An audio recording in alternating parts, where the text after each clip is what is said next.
Also at 4, one day after these body camera videos were released of a shootout between police and Dexter Reed at a traffic stop, we go one-on-one today with the head of the department investigating the 5 officers involved. A lot of questions about what led to the shooting and why police fired 96 shots within 41 seconds. CBS 2's Chris Tye is always investigating and sat down with the head of the Civilian Office of Police Accountability, who is questioning the officers, calling for their police powers to be stripped. For now, Chris is live in the newsroom with what she's saying. Chris? Jim and Erica, the central question: what led a team of 5 plainclothes tactical officers to circle Dexter Reed's car in the first place? The COPA boss saying some of what CPD told her investigators just doesn't add up.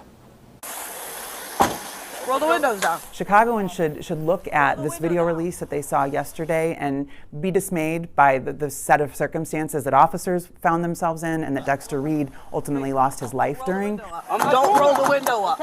The windows of Reed's vehicle were tinted, as you can see, complicating these tense moments prior to the shooting. But it was through those same hard-to-see windows prior to the stop, police say they saw Reed unbelted, which led to the stop. In this letter to CPD's top cop by the head of COPA, Andrea Kersten writes, COPA is uncertain how the officers could have seen this seatbelt violation given the dark tints on the vehicle windows. COPA believes Reed fired first in a shootout that ended in his death and a gunshot wound for one of the 5 officers involved. 1 month prior, COPA began an investigation into this 5-person plainclothes tactical team after a different driver says they were wrongfully pulled over for a seatbelt violation. Is there a pattern here where officers are using the cover of a traffic stop to achieve other means or ends? I think we're too early in the stages of this investigation to make those kinds of statements, but the public should be assured that we are looking at all of this information for just that purpose. Given the tinting questions and the now multiple investigations into the team, Kersten has asked Superintendent Larry Snelling to relieve them of police powers pending the outcome of the investigation. Those are some pretty strong words. Yes, they are, and I don't make those recommendations or requests lightly.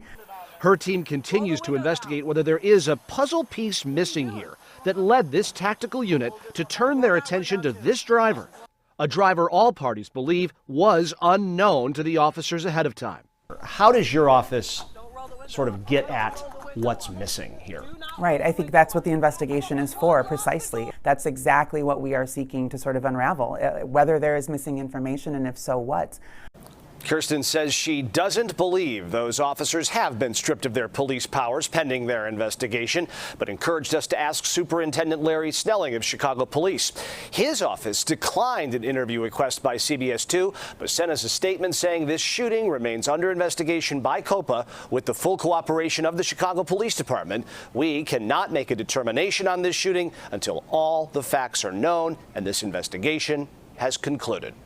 Live in the newsroom, Chris Tye, CBS 2 News. Jim and Erica. All right, Chris, thank you.